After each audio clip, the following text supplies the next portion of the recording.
8h32 sur BFM TV et RMC. Et mon invité est Mélissa Bell. Bonjour. Bonjour Néla. Vous êtes la correspondante de CNN en France, spécialiste des relations internationales. Vous connaissez parfaitement la France, l'Europe et les États-Unis. Et donc, vous allez nous aider à comprendre pourquoi ce qui se joue aux États-Unis est tellement important.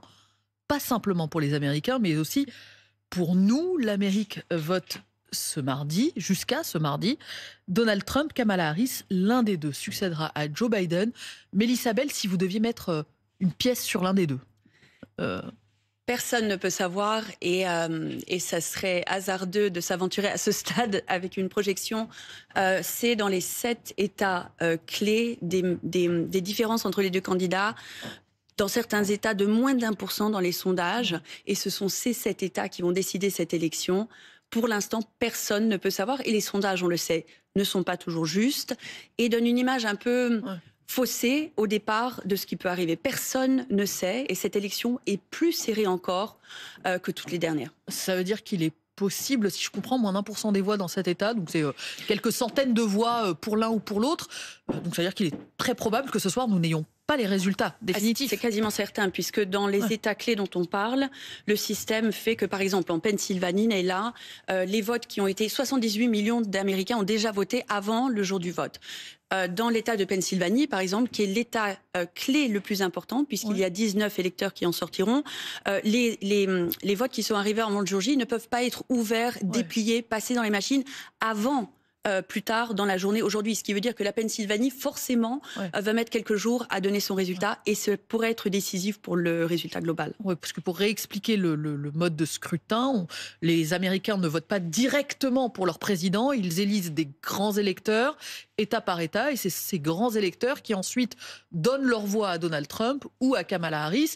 Précision, je disais, l'Amérique vote jusqu'à aujourd'hui, et vous l'évoquiez, c'est pas un jour où tous les Américains se rendent aux urnes. Il y a aussi un vote par correspondance et c'est pour ça qu'un certain nombre d'Américains ont pu d'ores et déjà mettre un bulletin dans une enveloppe, sauf qu'on ne sait pas pour l'instant qui ils ont choisi. Est-ce que c'est une vue de l'esprit lorsque l'on présente cette élection américaine comme un référendum pour ou contre Donald Trump ?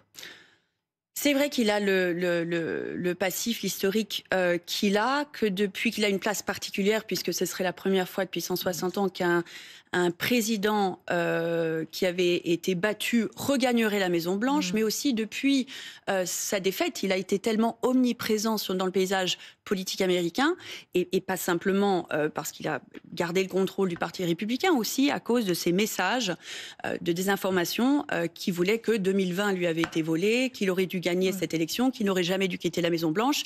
Et c'est pas simplement un récit, c'est pas simplement ses paroles. On sait que dans les faits, le Parti républicain, suite à ces déclarations, ont passé une bonne partie des 4 dernières années à lancer des procédures dans quelques localités pour remettre en cause, en doute, pour mettre un doute finalement sur l'intégrité du système électoral américain. Donc sa présence a été beaucoup plus importante qu'un candidat sortant ordinaire. Et donc, de fait, il est au centre de cette campagne. Toutefois, pour nous Français, nous Européens, est-ce que Kamala Harris ou Donald Trump à la Maison-Blanche, ça a les mêmes conséquences en termes de relations entre le continent et les États-Unis, en termes de commerce, en termes de géopolitique ? Oui, c'est pas simplement que cette élection est plus serrée que les élections précédentes, c'est que la différence ou ce qui risque de sortir de l'élection est complètement opposé. Et c'est pas simplement de vision de l'avenir des États-Unis et de sa relation dans le monde, c'est deux réalités différentes du présent qui sont présentées aux Américains. C'est ça qui est remarquable dans cette élection. Et pour votre question, on est là de ce que représentera la victoire de Donald Trump par rapport à la relation des États-Unis avec le reste du monde. Ce sont des tarifs sur les produits importés. C'est une rupture géostratégique beaucoup plus importante, avec des implications importantes et pour le Moyen-Orient, et pour l'Ukraine, et bien sûr pour l'Europe. Mélissa Bell, je rappelle pour ceux qui nous écoutent que vous êtes la correspondante de CNN en France et que vous connaissez mais parfaitement ces sujets-là, les acteurs en présence aux États-Unis, mais aussi leur vision et du monde et de l'Europe. D'ailleurs, question, est-ce que l'Amérique regarde encore l'Europe ? Kamala Harris, par exemple, je crois, n'a pas prononcé une seule fois ce mot-là dans sa campagne. On parlait à l'instant, Néla, de la différence que fera le vote pour le reste du monde, mais si on regarde la campagne à l'intérieur des États-Unis, c'est vraiment les implications pour les Américains qui intéressent et les électeurs et les stratèges de campagne de part et d'autre. La question de l'immigration, la question de l'inflation surtout, et de ce que voudra dire cette élection pour la capacité de l'Américain moyen ou plus modestes à subvenir à ses besoins. Vraiment l'économie au centre de cette élection et la capacité des gens à survivre. Nous, on a fait un sondage récemment, 49% des Américains estiment aujourd'hui qu'ils ont moins de moyens, ils sont moins capables de faire face au quotidien qu'ils ne l'étaient il y a un an. Et ça, c'est vraiment ce qui a été au cœur de la campagne, dans ce dont ils ont parlé. C'est pas tellement la politique étrangère qui a primé cette fois-ci, avec l'exception notable sans doute du Moyen-Orient qui a joué un rôle important. Et notamment pour Kamala Harris. Je vous propose de commencer par la candidate démocrate. On va procéder de manière pédagogique pour ceux qui nous écoutent. C'est celle que l'on connaît le moins, hein. Kamala Harris, elle est venue, je crois, une fois sur le continent européen il y a 3 ans. Est-ce que d'abord le verrou psychologique, en quelque sorte, si j'ose dire, d'élire une femme à la Maison-Blanche, est-ce que ce verrou a sauté aux États-Unis? On sait qu'Hillary Clinton, en 2016, c'était l'une des interrogations. Est-ce qu'une femme présidente, ça peut le faire sur la première puissance mondiale? Est-ce que ça, c'est fini? Ce n'est plus un tabou, une femme à la Maison-Blanche. Les Américains, est-ce qu'ils sont prêts? C'est une des questions. Et ce que disent les sondeurs, c'est que quand on leur pose la question sur Kamala Harris, sur sa politique étrangère, par exemple, et que la réponse vient d'électeurs où elle n'est pas tout à fait prête, qu'on peut y voir le fait qu'il y en a qui ne sont pas encore prêts à franchir ce pas-là. Et on parlait de la rupture historique que serait une deuxième présidence de Donald Trump, mais une première présidence de Kamala Harris le serait sans doute encore plus. Une femme de couleur, ça serait un changement énorme et une rupture qui doit faire peur aussi d'un certain côté. D'un certain côté, c'est-à-dire du côté républicain. Républicain, plus conservateur. Et puis, il n'y a pas que ça. D'ailleurs, elle a refusé de mettre en avant son identité, ni son genre, ni son ethnicité. Elle s'est focalisée sur son bilan, sur qui elle était, sur ses promesses de campagne. Mais c'est vrai que pour une partie de l'électorat, ça représente, et c'est d'ailleurs ce sur quoi Donald Trump a essayé d'insister, que c'était une radicale, en se focalisant justement sur les questions culturelles qui peuvent diviser les deux partis. Oui, lorsque l'on regarde son bilan, ou ce qui a été fait en tout cas par l'administration à laquelle elle appartient, l'administration démocrate sous la présidence de Joe Biden. Je rappelle qu'elle a été la vice-présidente du président actuel. Il y a eu l'Inflation Reduction Act, pardon pour l'accent, un paquet de mesures protectionnistes prises dans le dos des Européens. Il y a eu aussi, Mélissa Bell, le retrait unilatéral des troupes en Afghanistan. Il y a eu l'affaire des sous-marins australiens, qui était un marché remporté par les Français et qui a été saboté par Washington. Il y a eu le soutien timoré à l'Ukraine, ou en tout cas l'aide qu'il a fallu arracher dollar par dollar pour fournir des armes, pour fournir de l'aide financière à Kiev. Est-ce que ça veut dire que l'Europe devra se méfier, y compris dans le scénario d'une victoire de Harris? Est-ce que les démocrates, c'est aussi America First, l'Amérique d'abord? Je pense que les Européens ont été étonnés de voir à quel point Joe Biden l'était, notamment sur les questions économiques, beaucoup plus America First que n'avaient été des administrations démocrates précédentes. Sur l'Ukraine, je pense que ils ont été beaucoup plus forts, surtout au début de la guerre. C'est eux qui ont vraiment lancé l'idée d'aller soutenir sans faille le gouvernement ukrainien, même si plus tard, c'est devenu plus compliqué par rapport au Congrès de continuer cette aide qui avait été la plus importante, l'aide américaine à l'Ukraine. Mais pour le reste, c'est vrai, je pense qu'il y a eu ça a été étonnant de voir à quel point certaines mesures restaient en place, protectionnistes. Alors, rien à voir avec ce que propose Donald Trump avec un deuxième retour à la Maison-Blanche. On sait qu'il avait mis en place un programme de rupture la première fois. Cette fois-ci, on s'attend à ce qu'elle soit beaucoup plus importante. C'est 20% de tarifs sur tous les produits importés, 60% pour les produits chinois, ce qui aurait des conséquences pas simplement pour la capacité de l'Europe à faire ses affaires aux États-Unis, mais pour l'économie globale et ce qui s'ensuit pour le système. Du marché commercial global. Est-ce qu'on sait, question pardon naïve, mais quand un vice-président succède à un président en place, est-ce qu'il garde les mêmes équipes? Non, on peut s'attendre à ce qu'elle les change, d'autant que ça a été, souvenez-vous, tellement étonnant finalement qu'elle s'insère dans cette campagne. On s'attendait à avoir Joe Biden face à Donald Trump jusqu'au bout. C'était ce fameux débat qui a fait basculer la chose. Donc en fait, elle a fait une campagne très courte. Si elle gagne, elle mettra en place ses propres équipes nouvelles. Mélissa Bell, si Kamala Harris gagne dans les prochaines heures, si elle est élue présidente des États-Unis, est-ce que ce sera grâce au vote des femmes? Alors, ce qui est hyper intéressant dans les sondages pour l'instant, c'est de voir l'énorme différence qui se creuse entre les femmes et les hommes. Kamala Harris a une avance nettement plus importante chez les femmes que l'avance de Donald Trump chez les hommes. Pour quelle raison? Parce qu'elle a su leur parler, parce que la question de l'avortement se pose dans cette élection plus encore que dans les précédentes, puisqu'il s'est passé ce qui s'est passé ces dernières années par rapport à la Cour suprême et l'État fédéral, la capacité des femmes américaines à aller demander un avortement. Donc il y a ça. Et puis, je pense aussi, pour revenir à ce que je disais à l'instant, son arrivée un peu tardivement en campagne a réénergisé finalement ce parti démocrate et a donné envie aux femmes d'aller se faire entendre. Et d'ailleurs, dans le camp de Donald Trump, c'est assez inquiétant. Et on sait que ces stratèges ont essayé de le convaincre justement de s'adresser aux femmes. Nikki Haley, à un moment, a fait tout un discours en disant « Attention, vous allez perdre les Américaines parce que justement de vous focaliser, Elon Musk, Donald Trump, dans des récits qui se dirigeaient vraiment pour les hommes, ça ne sera pas assez, d'autant qu'on sait que dans l'électorat, ce sont les femmes qui sortent plus sûrement, en plus grand nombre pour aller voter en général. Pour Kamala Harris, c'est un vote extrêmement important et qui peut faire la différence. Si elle gagne, elle devra donc beaucoup de sa victoire aux femmes. Si elle perd, en revanche, est-ce que ce sera à cause de ses positions sur le Proche-Orient? CNN a révélé un point très intéressant cette nuit, c'est que Kamala Harris ne dit pas tout à fait la même chose aux électorats. Aux États-Unis, bon, les candidats peuvent acheter de la publicité, y compris sur un certain nombre d'espaces publicitaires. Et votre chaîne a constaté que, par exemple, dans le Michigan, là où il y a l'électorat arabe le plus important, eh bien, le spot de campagne de Kamala Harris insiste sur le fait qu'elle ne resterait pas sourde aux souffrances de Gaza et aux souffrances des Palestiniens. Clip différent diffusé dans un autre État clé, la Pennsylvanie, où là, ce qui est mis en avant, c'est le droit d'Israël à se défendre pour ne plus jamais revivre le 7 octobre. Est-ce que c'est de la tactique politique? Et est-ce que cette question, au fond, du Proche-Orient, ça peut être ce qui l'a fait perdre Kamala Harris?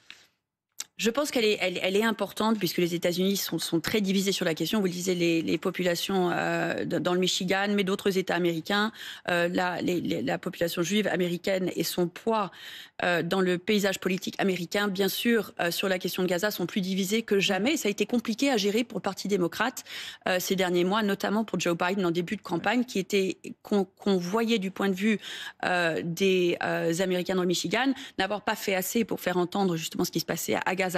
Elle est arrivée, justement, sa grande difficulté, ça a été de dire oui, j'ai été la vice-présidente de Joe Biden, mais attention, vu la dissatisfaction qu'il y avait par rapport à sa présidence dans l'électorat généralisé, je vais aussi faire une différence, je serai aussi différente de lui. Sur cette question, oui, elle essaie de faire valoir le fait qu'elle peut aller plus loin sur Gaza qu'il ne l'a fait, tout en essayant de garder avec elle le vote juif américain. C'est un équilibre très délicat. Est-ce que ça va la faire perdre? Non, je pense que si elle perd, ça sera sur des questions économiques, inflation, immigration. Et ça voudra dire que ce récit de Donald Trump qui existe depuis 8 ans sur une immigration effrénée, sur une crise aux frontières, sur le fait que les villes américaines sont noyées par des immigrés, donc avec beaucoup de désinformation qu'on a vu ces derniers mois ressurgir, aura été très efficace. Donald Trump. J'en viens à celui que nous connaissons le mieux, puisqu'il a déjà été président de la République, et si j'ose dire, on a payé pour voir. S'il perd, je comprends que le vote des femmes aura joué un grand rôle dans sa défaite. S'il gagne, à l'inverse, ce serait grâce à qui? Grâce au groupe religieux, par exemple. On sait qu'il est très soutenu, notamment par les évangéliques. Et que ce groupe évangélique joue un rôle encore plus important aujourd'hui qu'il ne jouait en 2016, puisque le vote non évangélique, c'est-à-dire ce socle du soutien du Parti républicain historique qui était les Américains, les hommes blancs américains qui n'avaient pas de diplôme universitaire, est devenu démographiquement plus petit. Donc ce vote évangélique pour lui compte plus encore qu'il ne comptait sur la question de l'avortement. Il les a dans la poche, bien sûr, mais c'est aujourd'hui, s'il gagne, c'est aussi parce qu'il aura réussi dans sa campagne à parler à sa base. Et on l'a vu ces derniers jours, ces dernières semaines, son message devenir toujours plus sombre. Et certains stratèges dans sa campagne voulaient qu'il essaie de parler à plus d'indécis, qu'il se concentre justement dans ses discours sur l'économie, sur l'inflation.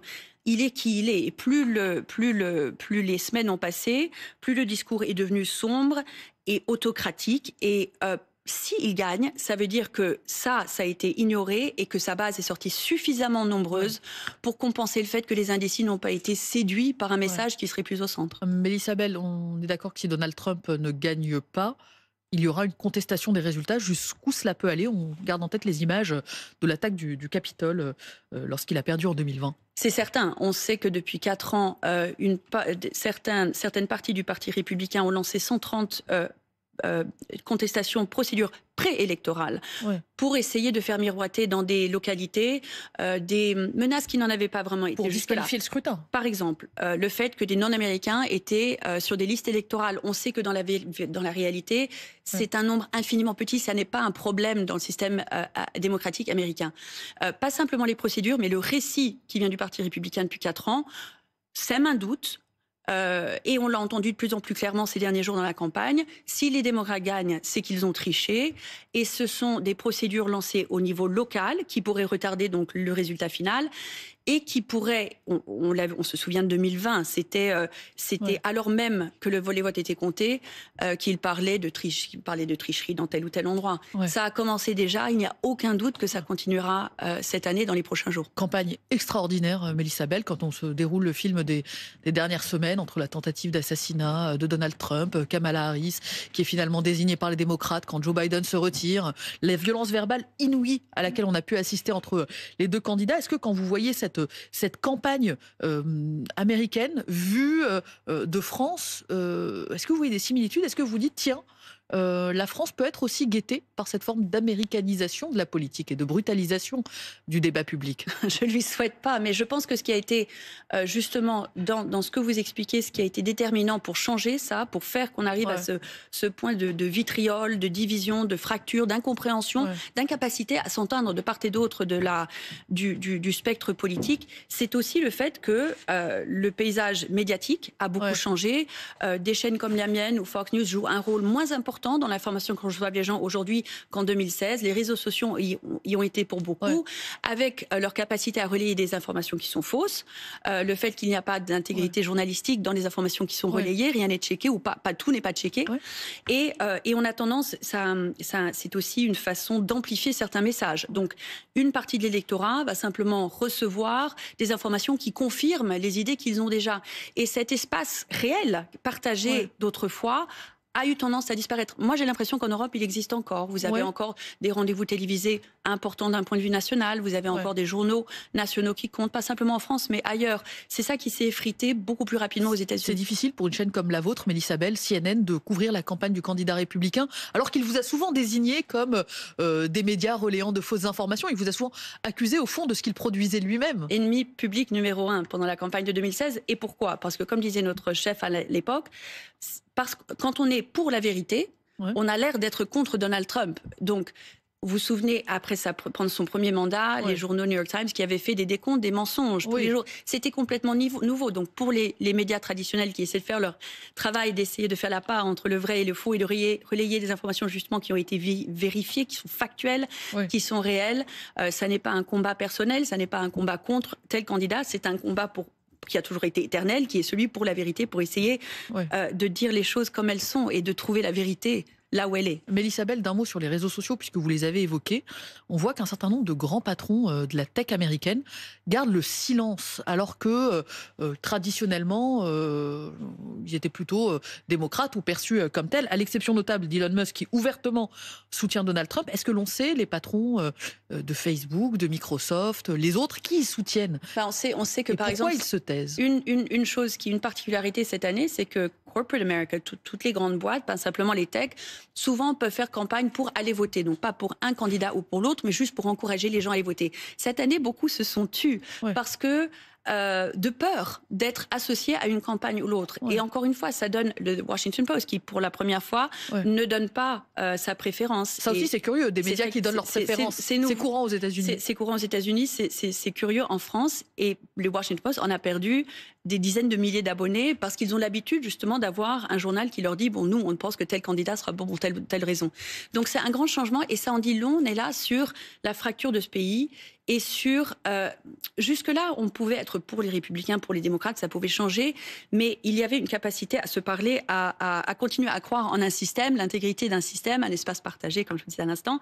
Cette fois-ci, le fait que personne ne veuille être associé de trop près, avant, de peur, après, d'avoir des conséquences, on dit long sur justement la peur qu'il y a, l'inquiétude qu'il y a et le manque de confiance finalement de part et d'autre. C'est nouveau.